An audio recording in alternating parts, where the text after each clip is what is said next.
Thanks, Shane. Hi, welcome to everyone who's listening. This is Dermot Graysbrook. I'm representing Vipesa Western Cape today in my capacity as head of the Human Capital Portfolio. And the webinar today is looking at the skills strategy for the industry. As well as welcoming you all to the webinar, I'd like to welcome Margie Middleton, who's with me. Would you like to tell her, Margie? Good morning, everybody. Hi.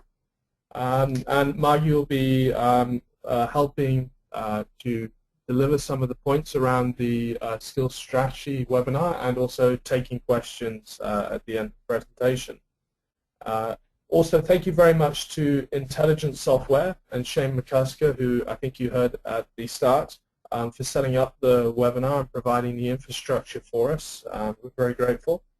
And then the purpose of today's webinar is to give an outline of the feedback we've been receiving from the industry at the various events and meetings we've held around skills strategy, and also to give you an outline of where the thinking is with the strategy at the moment, and to get any feedback, thoughts, or comments from you. The presentation will last about 10 to 12 minutes, and then I'll be asking Margie just to speak from her perspective after me. And then we'll move to Q&A for the audience members. So we hope you have your questions prepared, and you can send them to us as and when they come to you during the presentation. Sure, and then we'll just do some closing remarks at the very end, which will be 10:50. So if we move on with the presentation, just quickly, the slides 1 to 7 are taken from a Vipesa Western Cape documents presentation called South Africa BPO Proposition from June 2010. I just wanted to include these slides very briefly to give some context of the SA market and where skills development fits into it. I don't intend to read the slides in full, except 1 or 2. Rather than just reference points for talking. And just a couple of quick definitions for anyone who's unfamiliar with the terminology of the industry. Just quickly, BPO is business process outsourcing. Outsourcing, I'm sure everyone knows this, but outsourcing is where a business outsources functions to another business. And then captives refers to call centers, contact centers, where they're in a wider business. For example, Discovery or Sanlam have contact centers which are captive. Okay. Moving on to the second slide.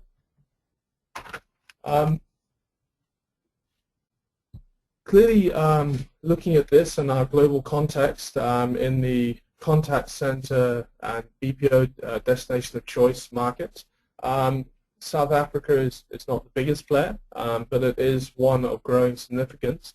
And as you can see from the slide, that we're predominantly, in terms of our offshore work, building links with the UK market.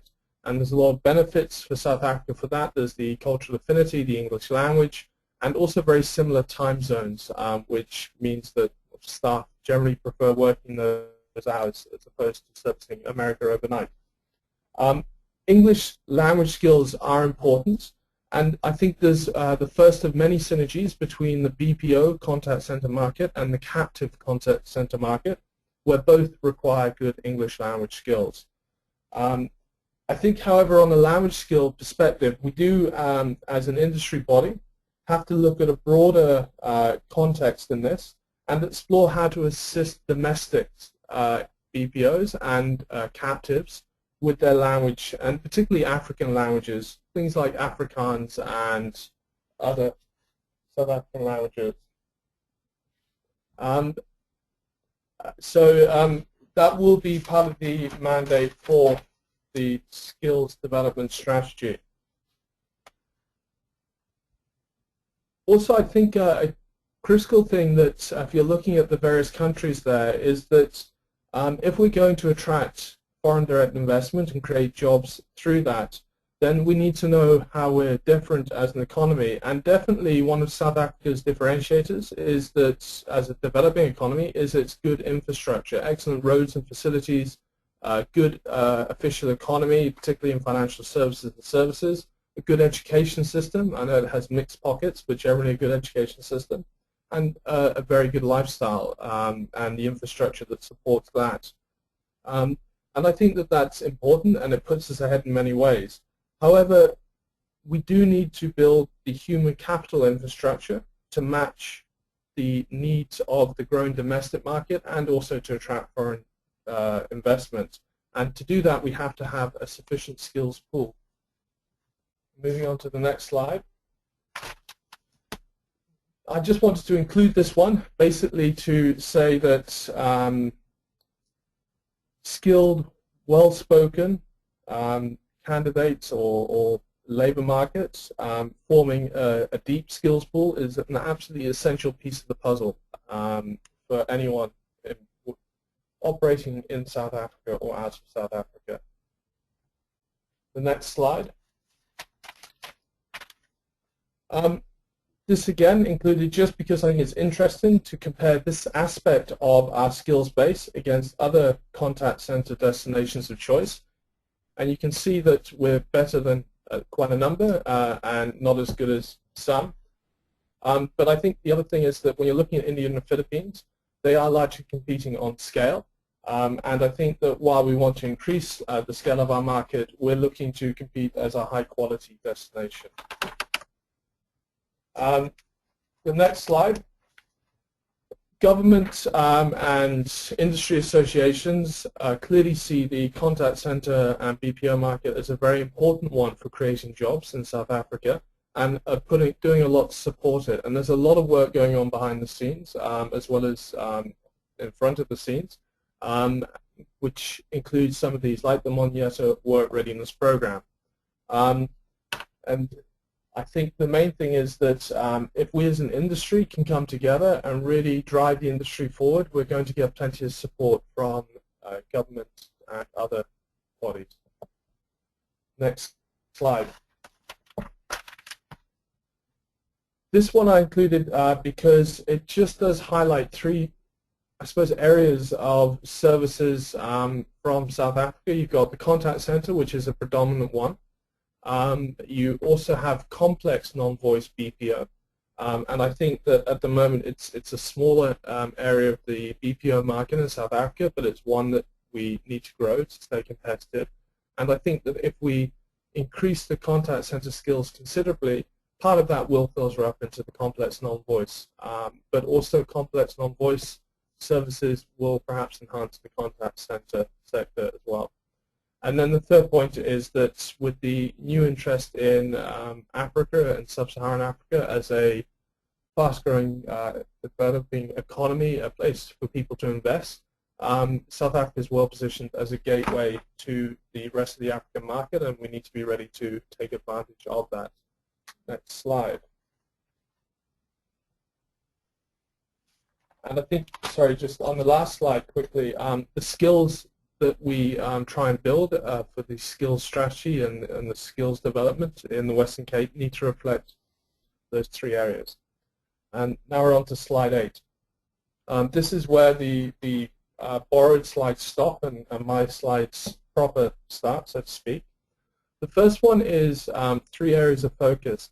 We've done a lot of meetings one-on-one with industry. And we've also had a number of events, a skills conference and a workshop, and then some teams that came out of that workshop.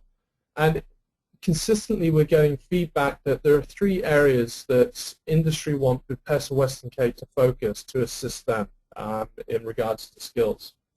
The first is that they want Bepesa to act as an info hub, so to speak. That's to coordinate and disseminate industry information. And that can be anything from information that's internal to the industry, and that's what industry news, to policies and decisions that are happening through government as well as international trends that affect the industry. And particularly in skills, things like public funding. What public funding is available, when is it available, and how do we go about meeting the criteria for it and delivering on it to access it. Also, benchmark data. At the moment, there is mixed quality of benchmark data out there, and we need to provide better quality and more comprehensive data, both for the foreign direct investment, but also domestic industry needs it. We all want it. We all need to know how we measure against best practice. So both of those are not short-term, easy wins. They're medium to long-term, but they are absolutely essential, and we need to start building for that. And part of the business plan will be how do we resource to deliver on that. But you will see more and more of that happening, and we'll keep you in the loop on that. The second is events. Industry seems very hungry for events that enable them to get together, learn what's going on out there, network, and share best practice. So we will be doing, we've already done some, but we'll be doing more conferences, seminars, workshops, and networking events. And hopefully, as a result, industry engagement will increase with industry issues on a broad context, and participation and learning will grow. And then the third part is skills initiatives, which is anything that's actually providing skills programs of one sort or another. We see this falling into two sections. One is workshops. These are generic base level interventions. So for example, if Bethesda Western Cape were to run once a week or once a month, sort of details to be decided, a half-morning seminar on how to write emails and appropriate business etiquette within emails. We feel that there's a lot of call centers who will be able to benefit by sending their staff to that.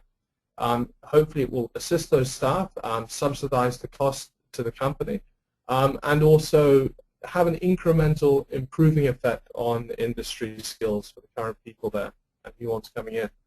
And then programs are the larger programs. For example, the skills development programs that they ran for agents over the last few years, like the Cadet program, those sort of longer-term programs. And those are the ones that we really need to use to build up the human capital infrastructure. In that regard, we're looking at various ways of best using the resources we have, and we're going to come on to Academy, Monietta, and FETs a bit later. Next slide.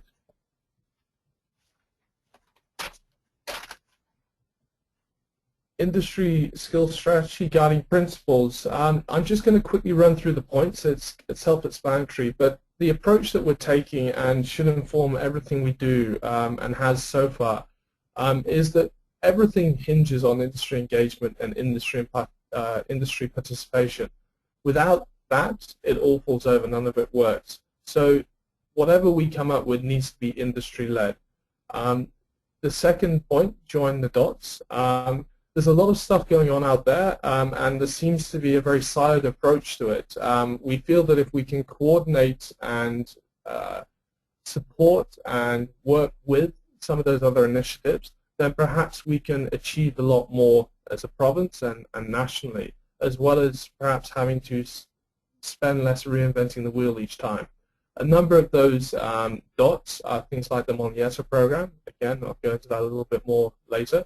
Other industry bodies and special purpose vehicles for government like CITI, which is the ICT body for Western Cape, and then the FETs, educational institutions, and a lot else is going on, and we'll keep you updated and informed on those things as we come across them. Everything we do needs to be part of a bigger picture and purpose. We need to build momentum, and we need to be building towards something. So we're looking to build long-term. This is the work required from ourselves and from you to participate is too demanding not to be looking at medium to long-term results and quality results. I think the point just at the bottom there is self-evident, but not always followed. We need to, with the skills strategy, put industry first, find the right solution for industry, and then find the way to fund that solution rather than having funding driving the strategy. Also, with the content, best practice needs to be a criteria. We can't compromise the quality of the content for the sake of, for example, funding. So we'll be looking at best practice in all our material, and we'll have the NQF in mind with that so that we can access funding as we need to, as well as accreditation. Self-funding, if you move up to the top right, I think in the long run, and I do stress the long run, we need to move away from being entirely dependent on one or two forms of funding for skills development, and as an industry, be more self-sufficient. I think from a skills perspective, what that will mean on the ground is we need to move away from the freebie sales pitch of skills. Skills, it's not primarily whether it's free, it's about the quality and what it delivers to your business. And I think both the business and the learner will get a lot more if we move away from the freebie mentality. But in the meantime, we do want to stress that where we can subsidize or provide free training, we will look to do so. There's been a lot of talk around an academy, and the benefit of an academy concept for self-funding is that if there is a physical entity that is the academy for industry where skills are developed for the benefit of industry, then the contact centers within the industry can use it to do their enterprise development and CSI spend. Not only will they be able to spend that money, but that money will directly return back into their business and industry, unlike perhaps where a lot of the spend is going now. It's for good causes, but perhaps doesn't benefit industry directly. Skills development programs, we need to obviously develop those. And then the strategy also needs to engage the youth. How does it speak to the learner? And if it doesn't engage the individuals within the contact center industry and the people outside of it looking to enter it, then it's also failed. We can't just speak to the companies. We need to engage them to get the most out of them so that they deliver the most to you. And then obviously a key consideration is job creation and foreign direct investment, and those two are linked. And we need to manage our resources accordingly. Next slide. Okay, we're almost at the last slide. What the approach in regards to actual skills programs is that if South Africa is to compete with international destinations of choice, then we need to present ourselves as a high-value destination, high-value service. We're not the cheapest, so we can't compete on that. So if people are going to pay a bit more than they would for India, then there needs to be, obviously, the high value. In that regard, there is a lot of synergy anyway between the BPOs servicing the UK market and other international markets and the captive brands. The reason being that the BPOs have to hit a certain service standard to meet UK service expectations, but also the captives are generally trying to build a brand experience that is of very high value. So both overlap, and whatever we do to speak to the high value need will speak to both domestic and foreign or offshoring call centers. The two things that are coming out of the discussions we've had is that while agents are important, people can generally train someone from scratch within 6 weeks, give or take, reasonably well, reasonably quickly. What can't be trained so quickly, and where there's a massive shortage of quality and numbers on the market, are team leaders, middle management, and specialist support skills. Now, if we are to be a high-value destination, then the delivery of high-value service is a must, and that requires high-quality leadership and management. So we have to focus on developing these.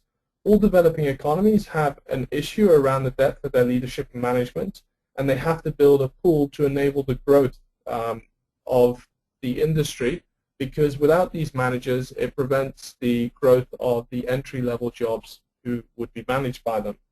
It's a race to win, and we have to win this particular race to stay a destination of choice. We do have to honor the entry-level positions as part of the mandates around job creation, so they're for agents. And I think as we have limited resources, particularly in the first year or so, what we need to do is look at programs that are running, like the Monietta, see if business is happy with it, and try and support those. in regard to Monietta, some comments have been made about how finished the final agent is at the end of it, and whether there are gaps. If there are, and that's if there are, then we can do supplementary programs to top that up and look at funding that rather than having to build from scratch and do the whole thing as though it's in competition. And then the last one, specialist support skills. WFP stands for Workforce Planners, as one example. I think we do need to build these skills desperately fast. They're very short. But these particular ones, I think we need to assess the education system, the skills gaps from that, because things like numeracy and literacy are even more important in those roles. And I think we need to use those gaps as part of the foundation for skills development for those roles. Next slide, and this is the second last slide, and I'll just quickly go through this. I think overall, the strategy for the human capital pipeline infrastructure for Bethesda Western Cape is we need to create a platform for broad industry skills development, and that's going to be more than one tool to do that. One thing that has come up time and again, and it does solve a number of industry issues around skills, is an academy concept. With the focus perhaps in the first year or two needing to be on team leaders and some of the supporting specialist skills, perhaps we need to consider a leadership academy and then grow it, but that at this stage is open and will be developed further in the business plan. And in that regard, we need to have some key industry operators on board with us, I suppose for want of a better word, as pledge partners who commit to trying to fully get on board with the skills program and buy into it and take on the staff and develop skills, as long as we meet the criteria from the outset that they need. But I think that between the pledge partners and the feedback we get from you after this, we can build the business plan around the academy and look at funding for that. FETs, the education sector, is a growing player in the skills market. And I think that being that they have a lot of resources, they're trained in education, and they have a lot of institutions spread across a wide area, then we need to try and agree a standard that they teach by, and then that provides enormous scale and expertise for a constant pipeline of talent. And then obviously the third point is that at the end of this process, and we're talking a number of years down the line, we have a talent pipeline platform, and perhaps an industry standard evolves. That the industry agreements around what is the standard is a bit fragmented, and we had hoped that the academy, the FETs, participation from industry leads to a sort of organic agreement, which is the best sort, rather than a top-down implementation. One quick thing around the programs and the learning and these sort of solutions is that we do need to consider very seriously and build in a strong e-learning component. The reason being that, one, it's more engaging for the Gen Y generation that predominate call centers at the moment, and it's what they want, and we need to give them tools to help them learn. But also we need to use it to minimize the impact on operations where available, which is also a constant tension with any skills program. And last slide. So this is where we are so far. We've had one-on-one meetings with a lot of industry operators and service providers, and we'll continue to do so. And if you'd like to chat with myself or Gareth, the CEO, please let us know. We did a skills conference, which is well attended by industry. We had a skills strategy workshop, which resulted in output, as well as some skills competency teams, which are working on competency matrix and other core components of the material. And then we had today's webinar now. The next steps are submitting the skills strategy to the board of Bethesda Western Cape on the 27th of the 7th, so that's next week. We need to do meetings with industry around the pledge partner, which I've briefly alluded to, and if you're interested, please contact me or Gareth in that regard. And then when the board has signed off on the strategy that I submit, then we're going to put that strategy online for an open industry consultation period, which will be about half a month to a month long. And then off the agreement around the strategy, we'll develop a business plan, which will be submitted at that date, and start accessing funding, and then implementation and rollout. So that's quickly where we're at. I hope it provides some insight and some thoughts and some reasons for you to contact us. And I'm just going to hand over to Margie. Thanks. I think I don't have lots to say. I've more got comments and very happy to help to field questions. But perhaps a very brief feedback, being part of one of those, having attended both of the workshops and the skills conference, and then being part of one of the competency matrix team. Already what has been started is the work to identify a generic set of competencies for team leaders, with a view to also obviously go to agents, managers, and specialized skills. And what we're trying to do is say, yes, of course, each business has its own unique customized need, but there are generic skills that any team leader or any manager or any workforce scheduler should have. So when you employ somebody who says they've got 3 years of experience as workforce scheduler, you have a valid expectation that this is a base level of skill that they have. And this is something that that came out of these workshops as being a real question, because even from one training provider to another, what is perceived as necessary for those different roles is not necessarily standard. One would hope that the NQF would be providing such information, but we know that it is inadequate in doing so at this point in time, and particularly at the leadership and middle management and senior management levels. So that project is already on the go, and the intention there is to identify what the project team believe are a generic set of competencies for the different functions, to then circulate that through the PESA back to the industry for comment to say, you've forgotten this, you need to add that, don't believe that that's generic, and getting feedback from which we would be able to then put a final document together, and that will then support the PESA's business plan as to how they then want to support the industry further in terms of setting those standards, influencing the rewriting of standards around competencies, but also then feeding back to the market in terms of projects that they're running under the skills development portfolio. Yeah, we hope that we'll get that feedback from you, and we hope to be able to come out with that information certainly by mid next month. Thank you, Margie. Just something that Margie mentioned did lead to a thought that I think is an important one from an employer's point of view. If we can get an agreed skills standard criterion, and we're not obsessing over implementing that, we hope it comes to it and there's broad agreement. But one thing that will come out of it hopefully is an increased level of skill broadly across the market. At the moment there's a broad market with pockets of very good skill and a lot of very mixed poor skill. And I think that has aggravated the salary situation more than anything else. For example, you take a team leader, you can pay in the market currently anywhere between 9 to 25,000 as a basic for a team leader per month. Obviously that's an incredible range, and they're all team leaders.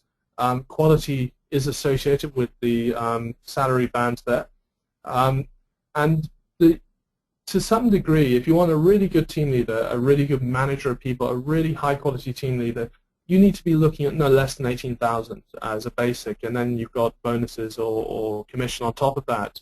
And if things continue as they are, where demand is high for good team leaders, that salary is only going to increase, which makes us less competitive. If we can increase the spread of good skilled team leaders, for example, then what it will do is it will bring down the salary costs of the very best, and probably bring up to some degree the costs of the lower end to a happy medium, we hope. And I think a combination between really good team leader, and a medium salary is probably a fair payoff and better for the industry as a whole. So yeah, I just wanted to mention that as I think it's important. And then Shane is going to help us by, if any questions have been sent in, he will read them out, or any comments, and please do send them. We would like to be provoked, challenged, whatever suits you. Dermot, I can come in with that one. There's been one question raised so far, if you can hear me. Hello everybody who hasn't heard me so far. A question here from Tracy Freeman. It says, this came in just after the end of your presentation, Dermot. Thanks, Dermot. The competencies your forum are creating around the various designations, are you doing this separate to what is being created and is already down the line with creating qualifications for QA, WFM, TLs and managers, is her question. Thanks, Shane. I think I will do the honourable thing and let ladies go first, and Margie can answer that first, and I'll see what I can come up with after she's gone. Tracy, hi. I haven't seen you for ages. Good to hear from you. Yes and no is the answer to your question, and I suppose it depends, which is always a useful answer. But the intention is not to actually reinvent the wheel. The intention is not to exclude anything that is already out there, and the intention is not to, but the intention is equally not to automatically take anything out there at face value. So what we really are doing is saying, what are the critical core competencies that are required? Do we have these adequately provided for? Do we have them adequately described? And does the industry, and obviously in this context we're talking Western Cape, and you know, because that's our audience at this point, does the industry at large believe that we're positioning these appropriately at the correct competence level and adequately described? That then, to me, get validated against whether these things are, there are mirrors of these in the likes of the NQF, or its new cousin that is about to emerge in the likes of other initiatives that have actually come through on either a national or an international level. So we don't want to be influenced one way or the other, is basically the approach that we've taken. And just I'd second pretty much everything Margie said. I think that the thing that we really want is to get the right content that operators trust, like, want to be a part of. I don't so far think industry has produced any document like that, although efforts have been made to implement standards. I think there has been a lack of take-up on the number of standards introduced for various reasons. I think if there's, I think it will be more than one document or more than one framework. If it's already out there and it suffices and industry buys into it, truly buys into it, then we'll happily use it. Definitely no desire to reinvent the wheel. But what I suspect is that there'll be one or two documents that form the most of it that are out there that need some tinkering with, perhaps, and also perhaps supplemented by one or two others. But the main thing is that we need that engagement, and we can take them some documents, but at the end of the day, if we go to some of the operators who we want to support this and they say that just doesn't work, or that's a deal breaker, we need to make the adjustments. Otherwise, nothing's going to take off the ground. But, thank you for your question, Tracy. There's a follow-up from that, Dermot, and then another question has come in. The follow-up said, well, two things. From Tracy. Thanks, Margie. Can we chat direct, as some of these frameworks have been created with players from around the country taking into account all that you and Dermot have raised? So let's chat. And then to Dermot, there is work in place with CETA and the documents are in place. Thanks. There's one other question. I'm going to throw everything at you in one go. Dermot, do you want to discuss the Monetla program with regards to strategy, and the Cyril? So those are the two questions that are in at this moment. So can you just repeat the last one? It's a call from Andy saying, do you want to discuss the Monetla program today with regards strategy? I wasn't going to go into detail, partly because I'm worried that go say something a bit wrong. I'm pretty prepared on it. But at the moment, the thinking seems to be, and I do stress this isn't concrete yet. But the feeling is that business does seem to like Monietta. Generally, everything I've been to, all the events and all the feedback I've had one-on-one is that positive about Monietta. And Monietta is aimed at a national audience. And I kind of feel myself that if we have limited resources in the Western Cape to focus on skills development, then we should focus those areas of the crystal that perhaps aren't getting as much attention from national initiatives. And I think to some degree and it's debatable, but the sort of leadership management specialist skills have had less attention. Government's more of the opinion you should pay for those yourselves. And Monietta seems to work, so I don't personally see the points of running a competing program, which in some ways the cadet program and what we did now here could be seen as. Rather, I would rather support Monietta, and if businesses need it to be topped up in any way, then we can look at doing that. But I think that that's the right approach, and I think that it's better for South Africa and the Western Cape. Again, if industry likes it, we're getting towards an agreed standard in that area. So it's definitely something that I intend to meet with Andy, hopefully next week, and look into further, and also discussing the strategy and hopefully get feedback from industry on their thoughts either today or in the consultation period. I'm not sure if that, in a very long-winded way, kind of answers the question. Margie, is there anything you want to say on that? I think probably most people will want to know that that Professor has taken note of the need to keep particularly the captured market in the Western Cape informed that there are Monietta programs available, because that's been a real big breakdown. It's been left to suppliers to actually do that. And people feel that they haven't been informed, so there's been a perception that it's only people up in Joburg that are getting these grants. The other thing is, I suppose there is, as far as I understand, and Andy is really the person to confirm this, but there is a process that has to actually happen for Monietta to be extended, because the original mandate is now complete, and there will obviously have to be, there's going to be, as far as I know, a little delay before that goes in. On a personal level, as somebody who's looking at it, my feedback would be that I believe Monietta is getting a lot of money for very few skills, and I honestly think that the program needs a little bit of review and a little bit of tweaking to actually be far more challenging than it is for the amount of money, funding that it's getting. And I think that that's not purely me as a trainer looking at it, but that is the feedback that I'm getting from people who have been through the process and the quality of end candidate that they're getting when it comes to actually putting them onto the desktop. So there has been quite a lot of concern about, you know, the NQF level 2 is in effect a minimum standard, and Monietta is 50% of the level 2. So there is a little bit of concern about it. It's whether it is in fact doing enough. So maybe this hiatus, while that whole thing's being looked at, is perhaps an opportunity for that review to take place. But that's a personal opinion, not necessarily reflecting what the Professor has to say about it. Thanks, Maggie.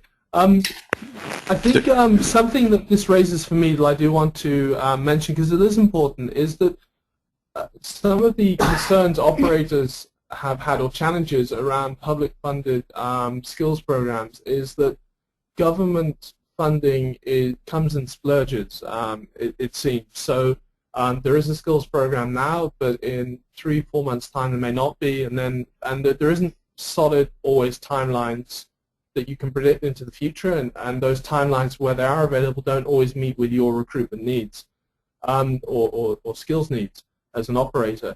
I think that if we're to fully engage the operators, if we're to really get their buy-in and for them to participate in a way perhaps that hasn't happened, and for them to feel that they're being offered a solution rather than having to go out and do it all themselves, I think that we have to look at the consistency of delivery of skills programs. So if we're going to run for example, the Team Leader program, it has to be consistent in its availability and when it runs, how it runs. Businesses need to be able to schedule against it so that they can build their capacity against their targets and campaign needs. And that's a massive disconnect at the moment, I think. So that would be part of what we need to focus on when we look at what is right for industry, what's the right program, and then find ways to fund it to meet that need. I think without that, it's going to only be half successful, possibly even less so. But I think that's something for all public-funded initiatives to consider very seriously. But that's a general point, not particularly about Monvieta. Dermot, we have a couple more questions coming in here, if you're interested. I'm always interested. That's good. I'll go with the first one first of all. Please expand on the current thinking about establishing a BPS&O Leadership Academy. How aligned with FET's, universities, training providers and in-house trainers? There was a follow-up to that. It said, a key stakeholder in the skills pipeline for BPS&O is clearly high schools. So any ideas on how we are getting the education departments on board? There's a second question, but we'll come back to that in a second. Sorry, Shane, if I understood you correctly, it kind of seemed to be two questions related, which was what can we give a bit more detail around the thinking of an academy or a leadership academy, and what are we doing to incorporate educational institutions into this process? Yeah, that's correct, Dermot. Is that a fair summary? Okay. I'll take that as a yes. I think we definitely are looking to engage. I think if you remember to the join the dots point, educational institutions as well as other bodies in the country are a key part of it. Also, a lot of funding seems to be moving that way, and there seems to be a push from government towards FETs and the skills development process of the nation through that route. I think it makes obvious sense in many ways to move down that route, and it's happening, so we need to embrace it. I think also, though, more fundamentally, from a strategic point of view, that if we build an academy, a physical academy, even to some degree a physical and a virtual academy that's managed and run by BPESA, whichever BPESA that is, National or Western Cape, that while it's helpful, it's still limited. There's only so much that can be done through that in terms of numbers. I think that what FETs offer is a platform where, should the right course quality and material be put to a number of them, or hopefully all of them, that you could go to any FET and to a greater or lesser degree know what you're going to get out. And those FETs are everywhere. They're convenient for the learners. They engage with the learners. They know the learners. They have a database, so they're not having to build that like we are each time. And they're also in all the locations of the operators, and they have massive resources behind them. So from that point of view, it's a no-brainer. We have to. Does that mean that we wouldn't do our own academy? I don't think that they're mutually exclusive. I think that, in fact, in many ways, it's a good thing to have both. But on the Leadership Academy, the details at this stage are hazy, partly because that's really more for the business plan. But the Academy does kill a number of birds with one stone, so to speak. It enables a place where you have, I suppose, a centralized degree curriculum where people can go to, and especially if it's new entrants, they can be put through that and then hopefully taken on by the marketplace. And if the whole point of the academy is the content has to meet the operator's needs. If it's less good than what they currently do, they won't engage. So it either has to equal what they do, but do it at a less cost for them, or be better. If we achieve that, then industry will participate. They will send their people there. Why wouldn't you if you can do it cheaper for the same results with the academy? If enough people participate, you do get an agreed standard because industry agrees on that standard. if it works for industry, the FETs will embrace it. So you sort of get the benefit of a centralized and decentralized skills program from that point of view. I know that's kind of hazy, but that's broadly speaking where we're at, and we are in the process of engaging the FETs. The number of FETs already have courses. I think what we need to do there is see what they have, see what works, and try and influence them on behalf of the operators for things that need to be done better. Margie?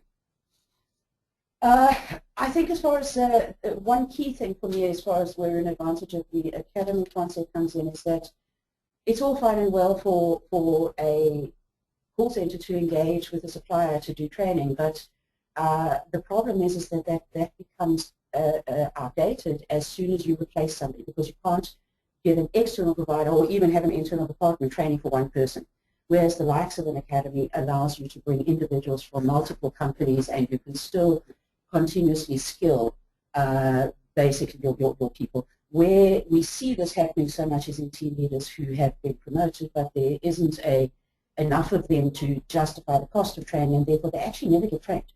So they end up just being super agents rather than actually having the leadership skills that one would want. So that from the academy point of view. I think the speaker specifically talked to, are we engaging, or is Bethesda looking to engage at school level in terms of influencing school leaders, both towards our industry, but I would imagine also in terms of what skills are coming out. The long and the short answer is that I think that everybody recognizes it's something that ideally we would want to do, but to do it within the short term I think is unrealistic. And the reason being that the school system is in itself so problematic that there are other priorities. The fact, though, that the likes of the CETAs are being integrated and brought under the umbrella and the direction and responsibility in partnership between Department of Labour, but actually in partnership with the Education Department, means that the influence of the FET thinking and discipline is very much coming through into what was the traditional NQF and will probably be presenting quite a different face within a fairly short period of time. So it's not particularly at school level in terms of influencing that initial first school leaver pipeline. There are a lot of discussions around the reintroduction of technical schools, where they are streaming for people who are wanting to go to university and streaming for people who need more practical skills. And one of those streams is, IT, and under IT comes a call center program. So there is, it's not an alien concept at the schooling level. But I don't believe that Bethesda has the resources, or the department for that matter, has the resources to focus on it right at this moment. I think basically ABIT is our biggest problem. Basic literacy of numeracy and language skills and verbal skills are far more of a priority at this point in time. And I think just on Maggie's point, touching on schools, again, something that industry has been telling us in one-on-ones as well as events, group event meetings, is that definitely promoting the industry as a career, promoting it with school leavers, sort of tapping into that aspect of the future labour market is something they very much want. It is something we intend to do, as well as career fairs and really building up an image of the industry as positive and as one with a career. And that will happen online as well as offline in physical forum events. And we need to work with partners in that regard. I mean, we need to help. We need the help of the service providers. Clearly, there are people like the recruitment agencies, the training providers, and many other service providers that have enormous influence and access to this market. And then also the schools. We need to be talking with them. Agree entirely with Maggie. It's a medium to long-term gain or project, and not something we can do in the short term, but we can start building towards that in the short term, which we are going to do. And frankly, everything we need to do needs to, while we need quick victories, we need to help industry now, everything needs to be put on rails for thinking about the long and the medium term. Otherwise, we'll just miss too many opportunities. Cool. I think we're coming to the end of our time. So I'm just going to make a few closing remarks. Thank you very much for the questions and comments. They're very helpful. If you have any more, please email me. You probably all of you have my email address, but if not, it's Dermot, D-E-R-M-O-T, Dermot.Grazebrook, G-R-A-Z-E-B-R-O-K, at teddyresources.coza. And you can email me on that, or you can SMS me or find me online. I welcome any comments, any thoughts, any discussion or meetings. And please, we want you to influence this process. Thank you to everyone for participating today, and thank you to Margie for being on the panel and offering very insightful thoughts. And thank you to Margie also for all her assistance and support with the Skills Strategy project so far. It's been invaluable. Thank you very much to Shane and Intelligent Software for setting up the webinar. It's fantastic, and hopefully it's the first of future such use of this tool. And there should be a recording available. I will confirm, and Bipesa will send out an email with a link if there is. I just need to check at the end of this. And then we'll be meeting those dates, and we'll keep you updated. And then any closing remark, Margie? Just thanks, David. I think nice arrangement. Well done. Thank you guys for participating. Tracy, yes, I will give you a call and we'll follow up on that competency stuff. And yes, may this be the first of many more. Thank you very much. Thank you, Shane.